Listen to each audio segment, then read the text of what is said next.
So this last weekend was our final Project Brew event of the year, and it was special for actually several different reasons. The first of which was that it occurred actually about 10-ish hours after the big Sage event in Japan posted its findings, which, got the internet all abuzz. So I was very interested, headed there that day, on how our meta was going to flush out. The second then is, of course, another round of brewing, which means lists. And yes, for all you folks out there, today we do have the February lists, okay? But more importantly, the third reason, and the most important reason in my opinion, is another batch of new names, new faces into the scene, which is exactly what we're expecting Sage to do.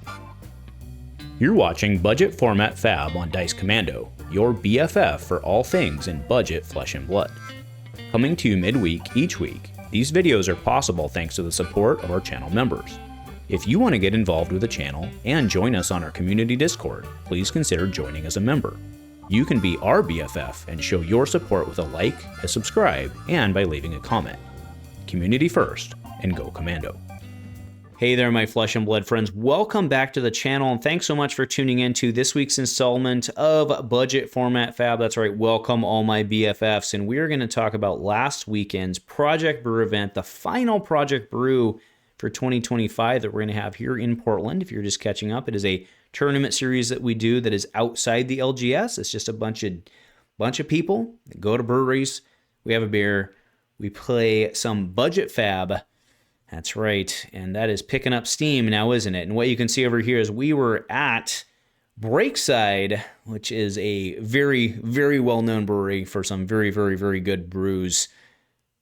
Very good brews in the Portland area. Not lots, several breweries around. Highly recommend that when you come for the next large event, looking at you, Trevor, looking at you, Travis, when you come for the next large event in Portland, somewhere that you should go. But we went to this one. We were able to get the room and run the event. And let's just call it out. Jesse, you may have seen this dude working, I don't know, probably 18 hours a day at Worlds in the Fab Foundry booth. Well, he brought it down as the champion on Aurora, right? But why wouldn't you play Briar? Well, maybe because you're Jesse and you don't need to. Maybe that's the answer, but either way. So as we do get into this, I want to give a huge shout out to the folks. What was fun about this was I didn't have a choice. I was in a situation where family stuff if I was going to go, I needed to take my son. And so I did. And my son camped at table 3. Like that's where he decided that Ninja Turtles needed to play. And we didn't have a single individual the entire day. Like we would do the pairings like table 1, table 2, table 3, right? We'd pair people like that. And then the table 3 people would be like, we'll just go to this high top table. Not a problem. This is fab people, folks. Like flesh and blood people are just like, not a big deal. Could you imagine doing something that we're like at another tournament where someone's like, I have to go sit here, but the thing said I need to sit here. Whatever. Fab people rock. Right? They do. Right? We're a different breed. And thank you. So thank you to everyone for letting my son do his thing and letting me do my thing. Otherwise, I wouldn't have been there. So moving on to what you actually care about. And again, as I said, the links are already below. So, if you're already here at this point, you're not a seagull. Let's just say it that way. But we had 13 players show up to this one. Now, we do typically get less attendance on the west side. This one also wasn't on the transit line, so it was a little harder for exactly that point. In Portland, if you're not familiar with the east side folks, many of them don't have cars or whatever, right? So when you go to the west side, it's a little different and a little more challenging. So getting 13 on the west side was pretty awesome. And on top of that, it was, not a great time of the year. We're moving into the holidays. So getting 13 was pretty awesome. And going down from the top, we had Jesse take it down on Aurora, going 4-0 on the day. He beat me in round 3. We had Daniel Smith, we met at the top table on a Dromai. You'll notice there's 3 Dromais on the day. You will also, I guess I'm shortchanging us here. We will still read the names, but I'm shortchanging us here. There was no Guardians on the day, which was surprising. But that's why, you look at 3 Dromais on the day. That's good eating. That's good eating for dragons, right? If there's no Guardians out there. So we have Daniel Smith on Dromai, Nicholas Wells, who I lost to in the last round on Briar. We have David Peer on Kayo. myself on OG Kassai, because I had no time since World, so I was running the exact same deck. If you've watched the other videos, you know I was in at 5th. We had Kevin set on brand new Rhinar, rolling off the new Rhinar Armory deck. Stephen Goddard, tried and true on Jeremiah, also at 2-0. We had Conrad on RKO. So this one's interesting because I ran into an individual at Worlds who was dead set that RKO is busted in this format. And I think that's very interesting. So I'm going to go look at that one. So if you have a spicy RKO list, let us know below. We had Trevor Valentine. I played Trevor in round 2. He was on Dorinthea. This was a slug match. And you know what? I have to say, so I ended up winning this match, but I have to say, I've said multiple times on this channel, I think OG Kassai is the better warrior. I think I might actually be wrong. In this format, I think I might actually be wrong. I know that I've never been wrong before in the history of this game. I know. Right? Whatever the symbol for I'm lying is, right? But you get it. Dorinthea is actually pretty good, and the fact that she's set to get some more spice in pen is actually very interesting to me. Maybe I'm just forecasting ahead, but we digress. Okay, we then had Mac on Aurora from last time as well. Actually, we saw Mac's deck list last time. He's upgraded, but it was a different field this time and different pairings. We had Sean on Kano, who's running a Kano list that I think is good. Well, sorry. I think can be optimized. Let's put it that way. We had Ben on Dromai, and then Cameron on Katsu, which blew my mind because Cameron is a friggin' killer. But maybe he had too many of those breakside IPAs. I don't know. Either way, Cameron is an absolute killer on Katsu. He's been on here multiple times, so I was very surprised to see that result. Okay, so let's go ahead and go into the actual lists. Okay, and there's some interesting things going on here because Kayo is built kind of in between. So there was the old no miss Kayo list, and then there's the new go full on Super Slam, and this list actually, in my opinion, kind of shot the gap. And what makes this one interesting really is you look, there's red yellow pulping. I think a lot of folks have skewed away from that, but it continues to perform very well as Dominate. 20 health format. I think my own personal list may be going back into that. The other one that surprised me was Savage Feast red yellow. So Savage Feast is not Savage Feast red, I should say, is not out of the norm. But the yellow one I think is really creative. So we also have Strongest Survive red blue, no shocker there. Buck Wild red blue, no shocker there. Another thing that's interesting is Bear Fangs red, no shocker, but Wild Ride only in the red, not a yellow, which I think that the vast majority of lists would probably run Wild Ride. But again, this individual topped the event. So there you go. Going into, kind of the supporting suite overall, and normally when you say supporting suite, we're talking blues. That's not true in this case because you have, Pack Hunt and Test of Agility. So this is actually not technically a no-miss list, but agility is super strong. We have seen folks in KO lists playing Take It on the Chin, right, which will also provide the agility and kind of the same type of concept. So seems to absolutely fit, and this one blocks 4 with a no react. Yeah, tracks to me. So we've got Mighty, and then we have Agile blue and yellow. We have Pound Town Run Roughshot, of course. Pack Hunt red. We already talked to Test of Agility. We have Pack Call, which is a side out. We have Wrecker Romp. We have Reincarnate, and then we have Smash Instinct red, cut down to size, Unmovable, and Arcane Polarity in the sides for the swap-ins. Moving on to Daniel Smith's Dromai. So this is the second place. Now, the reason I'm going fourth into second is what I want to do, which I realize is out of order, but what I want to do is actually juxtaposition the Briar with the Aurora, because again, most folks are like, I see an Aurora, why not Briar? Because you could run the same thing. So I wanted to put those two decks right next to each other. Plus, again, we have this Dromai, so we all know we want to get to it as soon as possible. Okay, so the equipment suite for Dromai here, right? Glory Seeker. I think the secret's out at this point that everybody's on Glory Seeker because you can pitch to it, draw a card, right? You try and do that, and it's an instant, so you can do it on their turn, create your ash that you need, and then you can just go very ally heavy. run Deep Blue, Wave of Reality, and then Blade Black in her boots. That's a pretty standard loadout for what we've come to expect, at least in the current build scheme with Dromai. Going into the main deck, we've got Scar, Ravenous Rabble, and then we have on the horizon, that's 1. We have Rake of the Coals 1. We have Bluster Bluff for a popper. We have Ember Moss Senpai and Dunebreaker Senpai. Sand Cover, Sweeping Blow, Full Rainbow. We have a Skittering Sands, a Snatch, and then let's go ahead and go into the Dragon selection. So this individual Daniel went very heavy into the dragons. There's no one of dragons. It's just flat out dragons. We have Yendurai, Azalea, Marigai, Vincerikai, Chromai, Thamai, and Kyloria. Well, that's basically the gambit that you would run, right? The only one you're missing, at least in my current knowledge as of shooting this with no reference, is Uvia. Okay.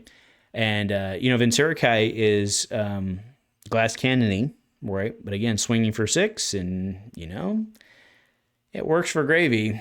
It works for gravy. So fair enough. Moving into the sideboard, we're looking at Oasis, Respite, Arcane Polarity, Essence of Ancestry, Body. This actually ended up being, I think, my only judge call on the day. I believe that to be true. And also, of course, Passing Mirage, which when you stack that card is a rare, is crazy threatening. Crazy threatening. So, great job, Daniel, in getting it done on Dromai. Great to see her topping. I think we're going to see lots of Dromai tops, except for the fact that Oldham's really, really, really, really, really, really, really good, and Terra is really, really, really, really, really, really good. But again, everyone's telling me I'm wrong because the Japan event turned out differently, and maybe I am wrong. So be it. So what I want to do for the rest of this is obviously we'll cover the Briar list. Obviously, we'll cover the Aurora list. But they're very, very, very, very, very similar, right? So I'm going to approach both of them from a comparison standpoint. And I do acknowledge that, from a video time synchronicity standpoint, I may actually be talking ahead. I grant you that. But I want to talk the differences in terms of the choices. And, to be clear, there's player skill gap in there as well. But again, I played both of these individuals, and they were both my 2 losses on the day, and I thought they were both really good. So I don't know that there's a ton of player gap here. I think that there's just differences in the build and the hero and how they approached it. So Nicholas came out of the gate. His loadout, his equipment suite, was Blossom of Spring. It was Helm, Gauntlets, and Boots. So not effing around with anything else, taking as much armor as possible for value, Blossom of Spring for what he needed to do. That could turn into a Starfall, or it could turn into something else. But then again, you look at this particular deck, well, that's a Starfall, right? So you're basically playing value on Blossom of Spring for the 1, okay? So going into the main deck, we've got Entwine, Flittering, Second Strike, Red, Arcane Shockwave, and then Arcanic Crackle. And so Arcane Crackle Red, which is important to note for what we're going to look at next in Jesse's deck. Captain's Call Red, I thought was a very interesting call. I kind of like this because it serves dual duty in theory with Briar, right? And again, Captain's Call is not cracking any eggs, right, with Briar. So he went with that. It either gives you a +2 or go again. But if it's, if you have another one, you can give it the +2 and get the go again off of it because of Briar. Makes a lot of sense to me. We have Snatch. We have Sigil of Suffering, which is bonkers in this format. Lightning Press, Skizzik, Sizzle. We have Scar for a Scar, Flying High for the go again. Okay. We have Static Shock, Nimbleism, Ravenous Rabble, Weave Lightning, and Lightning Surge. And then, of course, we have Burn Up Shock, no surprise there. And then we do have the Earth card for Arcane Seed's Life, just because of the value on that. Otherwise, this is a fully Lightning deck, right? I think we're learning some things there. But then we go into the board. We have Malefic Incantation. That card's crazy good. We have Summerwood Shelter ×2. And then, of course, the almost mandatory at this point, especially with how strong Runeblades are, Arcane Polarity. We have the Suede Hides, which is kind of a Snapdragons-ish, kind of, in a way. And then Crown of Dichotomy, okay? Now, heading over immediately to Jesse's deck, if you go look at his loadout, we see something that's very, very, very similar. So he has AB3. He's not even doing crown things. He's just like, no one cares. We went it for AB3. He's on gloves, hoods, boots. Then we go full loadout. That's right, full loadout here, giving him flexibility on the matchup of the Blade Beckoner series. He's on Blossom of Spring, and then again, Starfall, which is incredibly efficient when you're playing Lightning Package. So going across the top, he's on Flittering, Lightning Press, Entwine, Sizzle. Does this all look familiar? We do hit our first differences here, not being all red line. He's a little more bluey. So he's on Trip Light Fantastic. Remember, this one can be chucked to also prevent. He's on Heaven's Claws, which is a great one, but he's also on Looking for a Scrap. So that's very, very, very, very relevant for the difference in this deck in terms of the blues. And him and I did talk a bit after on like maybe one's the right call. And I do think we agree that probably one in his build is the right call. But I do actually really like the spice here. Because if you go and you look, you have Hocus Pocus, you have Second Strike, you have Arcanic Crackle, all as blues to feed on, right? Now, they don't block great, which I think, is an added advantage. Of course, they're looking for a scrap. You're hoping you can play them and kind of go, albeit inefficiently. But I don't hate this because of the next card, which is Razor Reflex. I'll be honest, I didn't expect to take 5. Well, it wasn't 5 because I did block, I think, a 2 inefficiently. But I didn't expect to take a Razor Reflex off of his Starfall. I didn't expect that, and then that basically put me on tilt for the entire game because now I had to worry about a snatch or whatever it may be, getting go again on the hit when I basically don't have very many reacts in a format. That's pretty threatening, and I'm pretty confident that Razor Reflex, whether it was directly responsible for his success, I think Razor Reflex played a huge part in that. It's a pretty hot call. I really, really, really, really like that. Okay, he also had Smash Up, Electrostatic Discharge, Lightning Form, Ravenous Rebel, Weave Lightning, and again we get to the blues, we have Crackle, Sigil of Lightning, and then an interesting package include, which is 2 Nimbleisms, 2 Nimble Strikes. I would actually probably skew more towards that in Briar than I would in Aurora, and maybe go with like some Arcane-based damage, but again, Bro won the tournament. And we have Lightning Surge, Scar for a Scar, Static Shock, and then Arcanic Shockwave that rounds out the deck for the winner of Project Brew 2025, which is none other than Jesse Valdez, whom we all love. And, I mean, he's been around forever. Good dude. Good dude. Love playing against that dude. Even when I lose, love playing against the dude. So, anyway, that'll round it out for the day. Those are the top 4 deck lists. You know what, let's actually not round it out. Let's talk differences. To be fair, this was, like I said, it was about 10-ish hours after the results from the Japan event came in, and it's also, 5 and change days before our very first competitive event for Sage. So it's just, folks brewing, which I think is exactly what we want. No Guardians on the day. Surprised me. Well, in a way. If you look back at this series, which used to be a commoner series, we used to have a thing where, we didn't even have a thing. Like, people were just like, we know that this is the best, so I want to try something different. Meaning that folks didn't show up with Ira. And we saw no Chane. We saw no Guardians. So I extrapolate from that. Maybe correctly, maybe incorrectly. You can let me know if I'm wrong or not. Most people disengaged 20 minutes ago, just clicking on the list anyway, so fair enough. And actually, if you're here, give me a BFF in the comments, baby. Give me a BFF in the comments. But I think you know what I'm saying here, right? There's the Chasers, there's the Brewers, and we are on Project Brew 2025, soon to be 2026, and that's what we're after. So that'll do it. Thank you all. Thank you all for being awesome, knowing what we're trying to do here, and go Commando.